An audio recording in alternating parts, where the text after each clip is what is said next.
우리가 지난주부터 빌립보서 강해를 시작하고 있습니다. 오늘 두 번째 빌립보서 2장의 말씀을 가지고 우리가 가져야 할 마음이라는 주제를 가지고 우리 함께 은혜를 나눠보고자 합니다.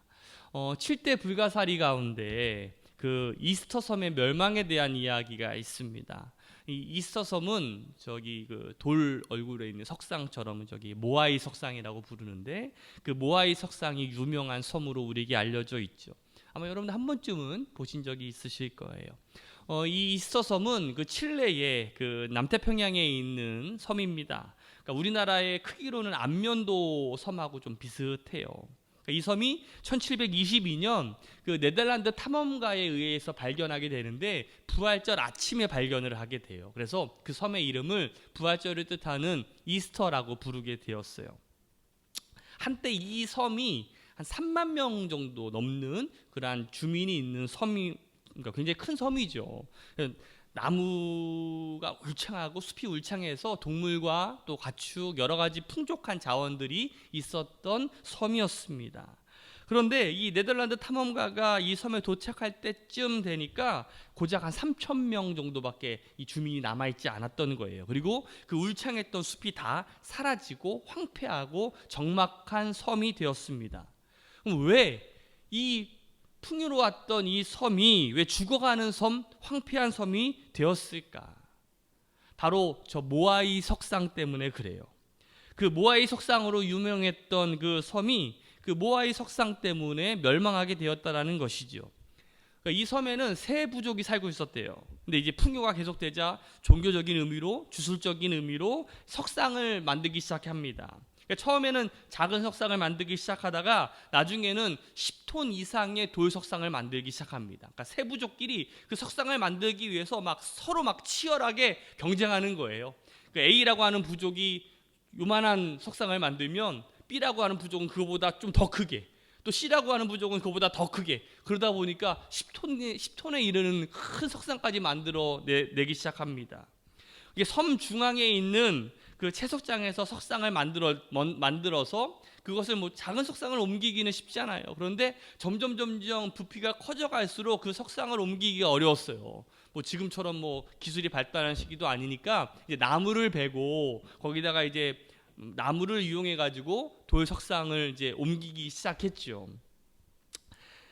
서로 경쟁하다 보면 이제 생산성 없는 일들을 하지 않고 오로지 온 세부족이 뭐에만 열중하게 됐냐면 석상 만드는 일에만 열중하게 됩니다. 그러다 보니까 섬에 나무가 말라가기 시작했어요. 그러다 보니 동물도 사라지게 되고 이제 사람들이 정말 살기 힘든 척박한 땅으로 바뀌게 되었다라는 것이죠.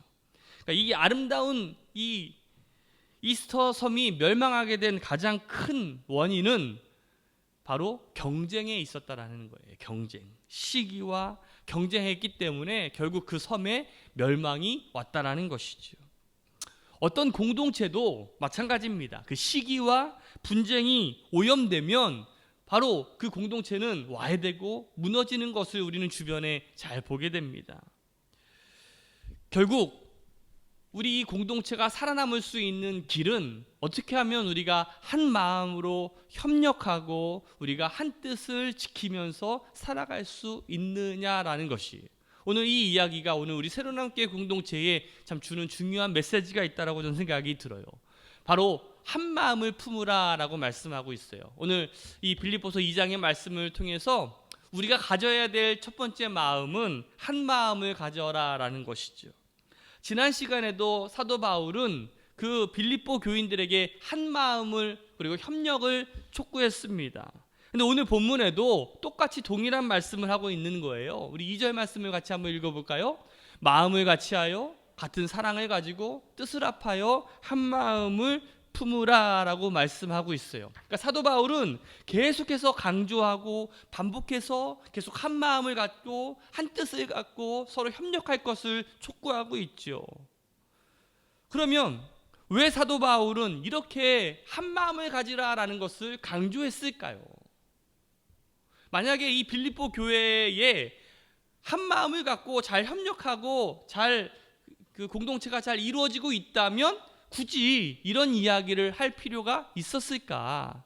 그 빌립보 교회 내에 한 마음이 되지 못하고 서로 분열되고 서로 갈등하고 서로 시기야 서로 경쟁하는 모습이 있었기 때문에 사도 바울이 바로 이 빌립보 교회를 향해서 이렇게 말하는 것이 아닐까. 우리는 그 단서를 빌립보서 4장 2절을 통해서 알 수가 있습니다. 우리 한번 4장 2절 말씀을 같이 한번 읽어볼까요? 내가 유오디아를 권하고 순두개를 권하노니 주 안에서 같은 마음을 품으라 라고 말씀하고 있어요. 이 유오디아와 순두개에게 같은 마음을 품으라고 이 사도 바울이 권면하는 거예요. 우리로 치면 우리 김선혜 집사님, 김은지 집사님 같이 한 마음을 가지세요 라고 이렇게 얘기합니다. 근데 지금 두 분이 관계가 좋아요, 나빠요?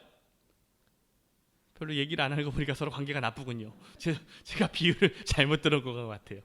두 분이 관계가 좋잖아요, 그렇죠? 그럼 좋은데 굳이 두 분이 관계를 좋게 가지십시오, 한 마음을 가지십시오라고 말할 필요가 없었을 거예요.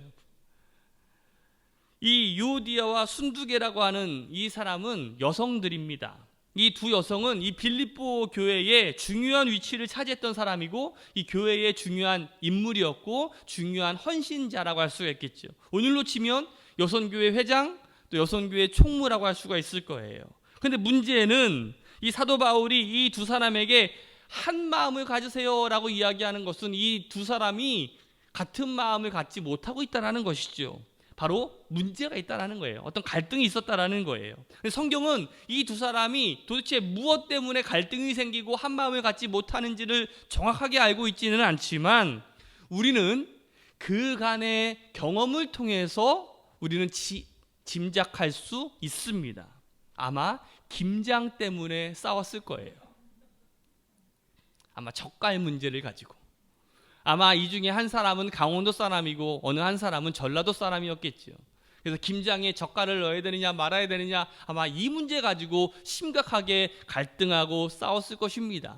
그래서 젓갈파, 젓갈 없는 파, 젓갈 있는 파로 서로 나누면서 서로 끼리끼리 나누면서 너 쟤네랑 놀지 마. 너는 젓갈 안 먹지? 그러니까 너는 이쪽으로 와야 돼. 너는 젓갈 먹어? 넌 다른 편이야. 이 나쁜 놈아. 이러면서 서로 경쟁하고 시기했을 거라고 저는 짐작할 수 있을 거예요. 우리가 가만히 보면 교회 내에서 여러 가지 분열되고 서로 경쟁하고 시기할 때 뭐 어마어마한 일 가지고 싸우는 것이 아니에요. 뭐 복음 선교를 위해서 뭐 전도를 위해서 하나님 나라를 위해서 막 그렇게 막 거룩하게 싸우는 게 아니라 가만히 보면 정말 별 볼 일 없는 일 가지고 싸울 때가 너무나 많이 있어요. 정말 쓰잘데없는 일 가지고 싸울 때가 많이 있어요. 왜 그럴까? 감정이 상해서 그랬다는 것이죠. 감정 때문에. 우리들의 모습도 마찬가지예요. 우리는 안 그럴 것 같습니까? 똑같아요. 우리도 내 말 잘 듣는 사람, 네 편, 내 편으로 나눌 때가 너무나 많아요. 여러분들 성도의 교제를 방해하는 최대의 장애물이 뭔지 아세요? 자신밖에 모르는 그 이기심이라고 하는 거예요. 사실 대부분의 사람들이요 자기라고 하는 그 울타리를 뛰어넘지를 못해요. 기껏해야 내 자식을 사랑하는 정도, 기껏해야 내 부모를 사랑하는 정도, 거기까지만 끝날 때가 많이 있어요. 주님께서는 우리에게 하나님 사랑하고 이웃 사랑하라고 명령하셨죠. 이거는 해야 되는 거예요? 하지 말아야 되는 해야 되는 거예요? 해도 되고 안 해도 되는 거예요? 이건 당연히 해야 되는 거예요. 우리가 하나님을 사랑하고 이웃을 사랑하는 것은요 당위 명령이에요. 반드시 해야 되는 명령이라는 것이죠. 그런데 진정한 이웃 사랑이란 나와 별로 상관없는 사람이라고 할지라도 그 조건 없이 그 사람을 사랑할 수 있어야 돼.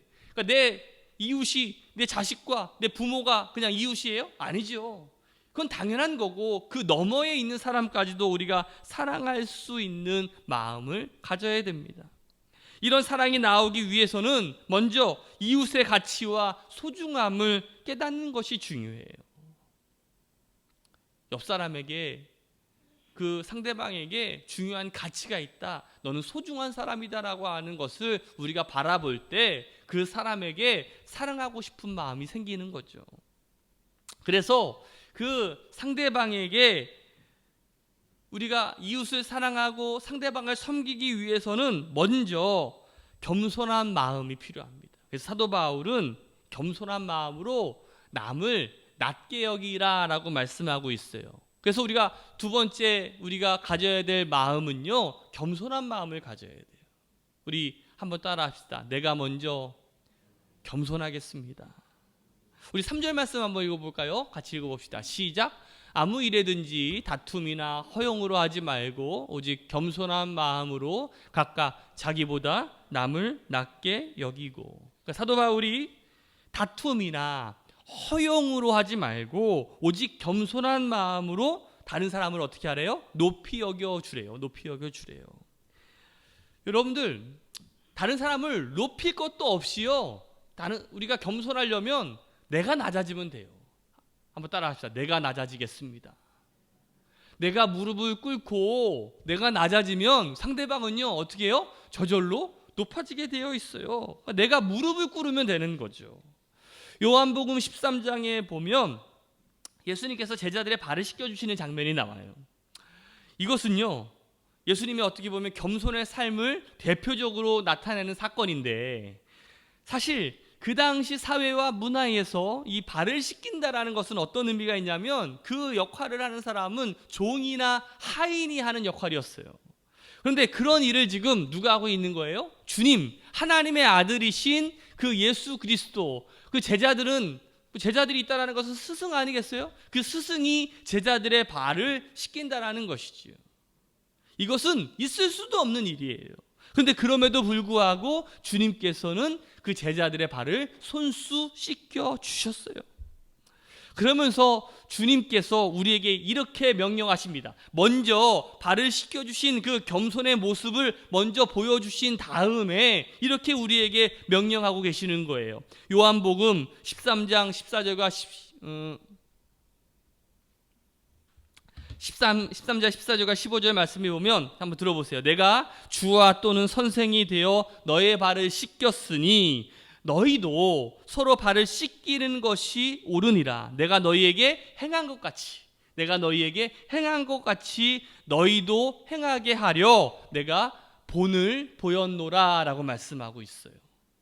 그러니까 내가 이 겸손의 모습을 보여준 것처럼 너희들도 그 모습을 본받아서 겸손한 삶을 살라라고 말씀하고 있는 거죠. 교만한 당나귀의 이야기가 있습니다. 어떤 마부가 당나귀 등에 이 돌부처를 이렇게 싣고 길거리를 지나는데, 많은 사람들이 그 돌부처를 향해서 이렇게 합장을 하고 고개를 숙이고 굉장히 사랑스러운 눈빛으로 그 돌부처를 바라보는 거예요. 그런데 이 당나귀가 착각을 하는 거죠. 사람들이 자기를 향해서 사랑과 존경의 눈빛을 가지고 이렇게 합장하면서 인사하는 그 모습이 마치 자기에게 하는 것 같은 생각이 들었어요. 그래서 막 우쭐대면서 그 마부가 가라고 명령하는 그곳을 향해 가는 것이 아니라 더 많은 사람들이 있는 곳을 향해서 막 갑니다. 그러니까 마부가 막 이렇게 방향을 틀려고 하더라도 얘는 지금 자기가 우쭐된 마음으로 계속해서 그것을 즐기기 위해서 사람들이 있는 곳을 향해 갑니다. 화가 난 마부가 이제 막 채찍을 때려가면서 이제 그 당나귀를 혼을 내죠. 결국 그 채찍에 맞은 그 당나귀가 이제 놀라는 바람에 갑자기 그 돌부처가 떨어지면서 산상주가 깨져지고 말아요. 그로 인해서 당나귀는 다리를 다치게 되고 그만 쓸모없는 나귀가 됩니다. 결국 주인에게 버림받는 이 당나귀가 되게 되죠. 우리들도 마찬가지인 것 같아요. 하나님은요, 교만한 자를 사용하시질 않아요. 뭐 하나님뿐만 아니라 사람들도 마찬가지죠. 이 자리에 앉아 있는 여러분들 교만한 사람들 좋아해요? 잘난 척하는 사람들 좋아합니까? 싫어해요. 가만히 보면 여러분들, 우리가 교만할 필요가 없는 것이, 사실 이 세상에 있는 모든 것들이 우리가 하나님께로부터 받지 않은 것이 없어요. 공기와 햇볕도 내가 만든 것도 아니고, 심지어 이 머리털 하나조차도, 이 세포 하나조차도 내가 만들지 못합니다. 태어나는 시간도, 또 삶의 기간도, 죽는 시간도 내가 정하는 것이 없어요. 그러니까 절대 자기 소유라고 내가 주장할 만한 것이 없다라는 것이죠. 오늘 우리 인간이 정말 나약한 존재임을 깨닫고, 여러분들 우리 이 시간 우리가 겸손한 마음을 회복할 수 있는 우리 새로운 함께 성도들 되시기를 주님의 이름으로 축복합니다. 우리 계속해서 4절 말씀 한번 읽어볼까요? 4절 같이 읽어봅시다. 시작. 각각 자기 일을 돌볼 뿐더러 또한 각각 다른 사람들의 일을 돌보아 나의 기쁨을 어떻게 하래요? 충만하게 하라라고 말씀하고 있어요. 겸손이란 우리에게 주어진 일을 성실하게 하는 것을 포함합니다. 근데 여러분들, 우리에게 주어진 일을 성실하게 하는 것은 그리스도인들만 하는 걸까요? 아니죠. 세상 사람들도 자기에게 주어진 일을 성실하게 살아갑니다. 그리스도인은요, 여기서 한 걸음 더 나아가야 돼요. 그래서 더 나아가서 내 이웃의 일을 돌볼 줄 아는 그 마음가짐이 필요해요. 이게 중요해요. 내 이웃의 일을 돌아볼 줄 아는 삶. 이것이 어떻게 보면 이웃사랑의 어떻게 보면 구체적인 삶의 실천이라고 할 수가 있거든요. 제가 말씀을 준비할 때마다 그래도 우리 성도들의 삶에 어떤 신방을 가고 그 삶의 어떤 만남과 모습이 있으면 제 설교에 어떻게 보면 좀 힘이 좀 나는 것 같아요. 그런데 이게 만나지를 못하고 그러다 보니까 어떻게 보면 어떤 교제의 이런 모습들이 점점 떨어지다 보니까 그냥 어떤 사변적인 이야기만 할 때가 너무나 많이 있어요. 어떤 우리들의 삶에 이어지는 어떤 그 삶이 녹여지는 어떤 그런 이야기가 나오는 것이 아니라 그냥 허공에 맴도는 이야기, 그냥 어떤 윤리적인 어떤 도덕적인 이야기만 할 때가 많이 있다라는 생각이 들어요. 왜 그럴까? 이거는 어떤 우리들의 어떤 삶을 나누고 또 삶을 우리가 함께 같이 산다라는 그 중요한 이 비결이 빠졌기 때문이라고 저는 생각이 들어요. 오늘 우리가 소모임을 갖고 우리가 성도들끼리 서로 이렇게 교제를 갖는 중요한 이유가 바로 여기에 있다라고 생각이 들어요. 이 참된 교제는 어떻게 보면 이 참된 교제가 주는 최고의 가치는 뭐냐면 우리가 그 교제를 통해서 어떻게 보면 주님을 닮아갈 수 있고 또 이웃을 사랑할 수 있는 어떤 구체적인 실천이 시작될 수 있기 때문이라는 것이죠. 사실 제가 앞서도 말씀드렸지만 우리는 완벽한 사람들이 아닙니다. 그래서 우리가 모든 교제와 만남 모든 것들이 완벽하게 주님이 우리에게 퍼펙트하게 이렇게 완벽한 모습으로 우리가 만나기를 원하고 있지는 않아요. 그러나 중요한 것은 그러한 만남과 서로를 섬기고 또 서로를 높여주며 이러한 어떤 봉사와 섬김, 이 교제를 통해서 우리가 어떤 유익을 얻을 수 있냐면 주님의 마음이 어떤지를 깨닫게 되는 거예요. 우리 이웃의 그 어려운 모습과 또 힘든 모습들을 보면서 그런 어떤 공감의 마음과 또 측은한 마음과 또 그 마음을 통해서 주님의 마음을 보는 것 아니겠어요? 저는 우리 새로운 함께 성도들이 주님의 마음을 닮아갈 수 있는 믿음의 사람들 되시기를 주님의 이름으로 축복합니다. 근데 사실 이 위기와 어려움 속에서 어떻게 보면 더 그 마음을 더 가질 수 있는 마음이 더 생겨날 수 있거든요. 오히려 이 위기가 저는 더 기회가 될 수 있다라고 저는 생각이 들어요. 옛말에 그 딸 셋이 있는 집에 있는 그 셋째 딸은요 얼굴도 안 보고 데려간다라는 말이 있죠. 그런 말 들어본 적 있으세요? 저도 우리 누구죠? 제가 우리 그 이가영 자매랑 신학교 동기였잖아요. 거기에 우리 학교 선배들이 충청도 그 예산에 또 예산 아가씨들이 또 이쁘다라는 얘기를 많이 했었어요. 근데 왜 사과를 많이 먹어서. 근데 각자 소개하는데 우리 이가영 자매가 셋째 딸이라고 그러는 거야. 그러니까 그 선배들이 야 셋째 딸은 얼굴도 안 보고 데려가는 거야 막 이렇게 얘기했던 것들이 기억이 나는데 왜 이런 말이 생겨났을까 가만히 생각을 해보면 단지 얼굴이 이뻐서가 그런 것 같지는 않아요. 가만히 보면 우리가 독자나 어떤 외동딸 이런 사람들과 여러 형제들 틈에서 살아난 사람들은 어떤 모습들이 다릅니다. 그렇죠? 혼자만 있는 사람들은 어려서부터 형제들 사이에서 자라지 못해가지고 굉장히 이기적이잖아요. 어떤 인간관계가 잘 형성되지 못했잖아요. 그러나 반면에 형제들이 많은 가정에서 태어난 사람들은요, 어려서부터 막 이리 치이고 저리 부딪히고 막 싸우고 뭐 그러다가 인간관계에 대해서 자동적으로 배우면서 자라는 것 같아요.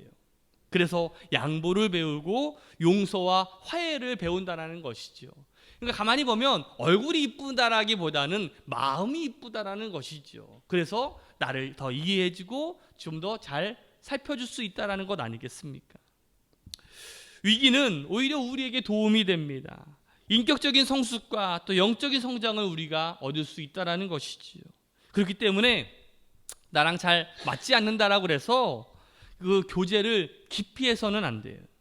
때로는요, 마음이 내키지 않고 마음이 맞지 않는 사람과도 그 사람들을 품고 그 사람을 위해서 기도할 수 있는 법을 배워야 됩니다.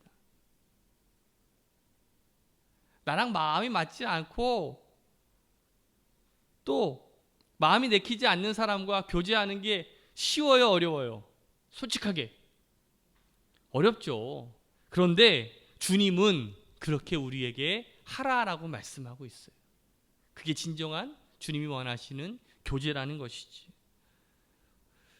주님의 마음은 바로 5절 말씀 같이 한번 읽어볼까요? 너희 안에 이 마음을 품으라 곧 그리스도 예수의 마음이니.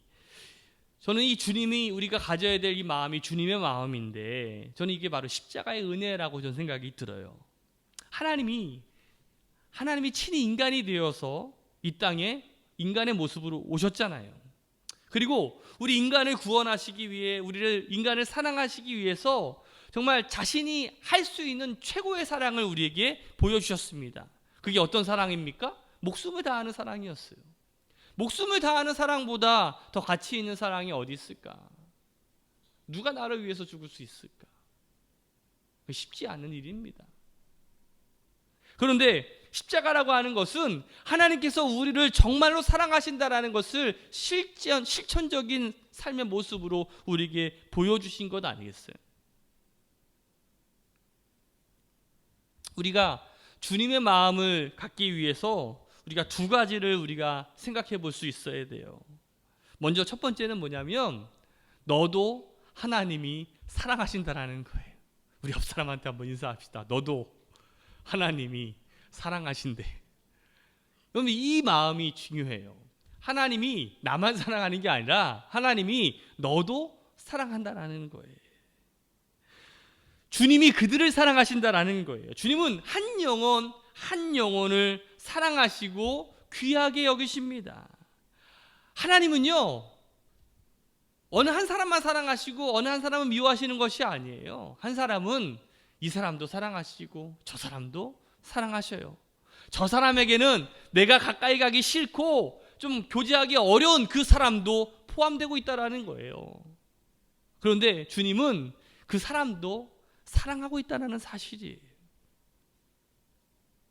또 하나 우리가 가져야 될 주님의 마음은 뭐냐면, 그 사람의 가능성을 바라봐야 된다는 거예요. 주님도 우리의 가능성을 바라보셨습니다. 현재 나의 모습이 아니라 바로 내가 주님께 붙들렸을 때에 어떻게 주님께서 나의 인생을 바꾸시고 그 쓰실지를 주님께서는 보셨다는 거예요.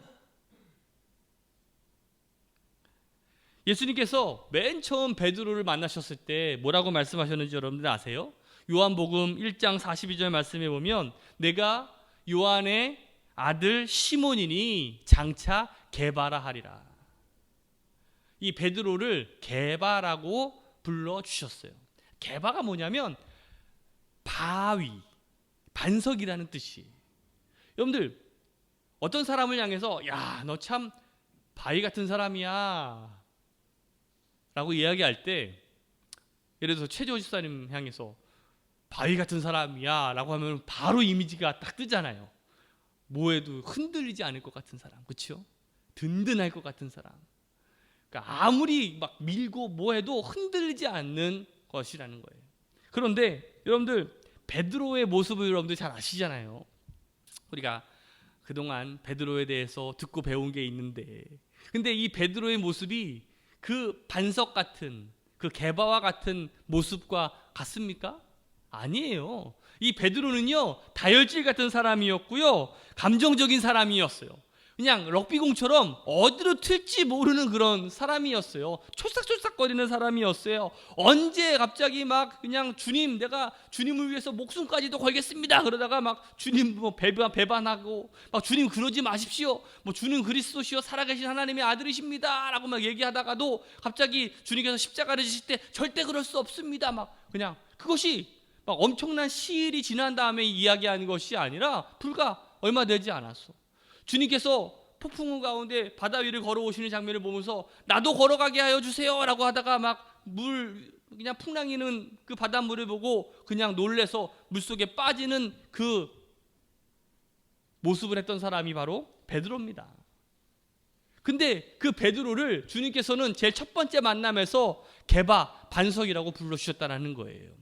네가 지금 반석의 모습은 아니지만 이제 네가 나에게 붙들렸을 때에 반석과 같은 자가 된다라는 그 가능성을 주님께서는 보셨기 때문에 그렇죠. 오늘 이웃사랑의 마음도 그래요. 처음에 보면 저 사람 참 모질른 것 같고 좀 부족한 것 같고 가까이 하고 싶지 않지만 주님께서 그 사람을 붙들어 주셨을 때에 그 사람을 변화시켜 주시고 그 사람의 가능성을 보는 것처럼 우리도 동일한 마음을 가지고 있어야 된다는 것이, 성경에 보면 예수님의 마음을 품었던 사람들의 이야기가 많이 나옵니다. 그 중에 대표적인 사람이 이삭이라고 할 수가 있을 텐데, 이삭이 창세기 22장에서 이제 그 여러 군데를 가서 우물을 팔 때마다 이 그릴에 있는 그 왕이 그 이삭의 팠던 그 우물을 막 빼앗기 시작합니다. 그 광야 시대, 사막 시대의 우물이라고 하는 것은 굉장히 중요한 가치를 가지고 있는 거거든요. 28절 말씀에 보면 창세기 28장 22장 28절 말씀에 보면 여호와께서 너와 함께 계심을 우리가 분명히 보았으므로라고 이야기하고 있어요. 그러니까 이삭이 가는 곳곳마다 우물을 팠어요. 근데 우물이 다 나오는 거예요. 그때마다 이 그릴 왕이 이 이삭의 우물을 빼앗습니다. 그런데 그 이삭이 그릴 왕이 자기 우물을 빼앗을 때마다 싸우지 않았어요. 그냥 다 양보하고 또 떠납니다. 이것도 참 신기해요. 가는 곳곳마다 물을 팠는데 또 물이 나오는 것도 신기하고 또 싸우지 않고 양보를 하는 그 모습 속에서 이 그릴 왕이 이제 이삭에게 와가지고 이렇게 고백하는 거예요. 그렇게 양보하고 하는 그 모습을 보면서 여호와께서 너와 함께 계심을 우리가 분명히 보았다라고 고백하고 있는 거예요. 오늘 여러분들의 모습을 보면서 혹시 세상 사람들이 야, 너의 모습을 보면서 야, 여호와께서 너와 함께하고 계시는구나 라고 이런 이야기를 들어본 적이 있으십니까? 우리가 때로는 손해도 보고 우리가 때로는 좀 양보도 하면서 손해를 볼지도 모르지만 그래도 그 가운데서 내가 하나님이 나와 함께 하신다라는 것을 이 세상 사람들이 이렇게 칭찬할 때 그것만큼 또 가치 있는 일은 어디 있을까? 요셉의 일생도 마찬가지인 것 같아요. 요셉의 일생이 얼마나 구구절절합니까? 정말 드라마 중에 드라마 아니겠습니까? 형제들에게 미움과 멸시받고 또는 이 죽음의 위협 속에서 정말 감옥과 여러 가지 어려움을 겪다가 그럼에도 불구하고 원망 없이 이 요셉이 살아갑니다. 총리가 되었을 때 형제들을 만나잖아요. 그런데 그 복수할 수 있는 기회가 있었음에도 불구하고 그러지 않았어요. 왜? 요셉은 하나님의 섭리를 믿었기 때문에 그렇죠. 요셉이 창세기 45장 5절 말씀에 이런 이야기를 합니다. 당신들이 나를 이곳에 팔았다고 해서 근심하지 마소서. 한탄하지 마소서. 하나님이 생명을 구하시려고 나를 당신들보다 먼저 보내셨나이다. 저는 이것이 바로 주님의 마음이 아닌가라는 생각이 들어요. 때로는 내가 손해를 볼지 모르고 고난의 길을 갈지 모르지만 그럼에도 불구하고 하나님께서 뭔가 생명을 구하시려고 특별한 계획과 또 주님이 보시는 가능성이 있기 때문에 바로 우리에게 때로는 고난도 주시고 어려움도 주신 것이 아니었겠느냐라는 거죠.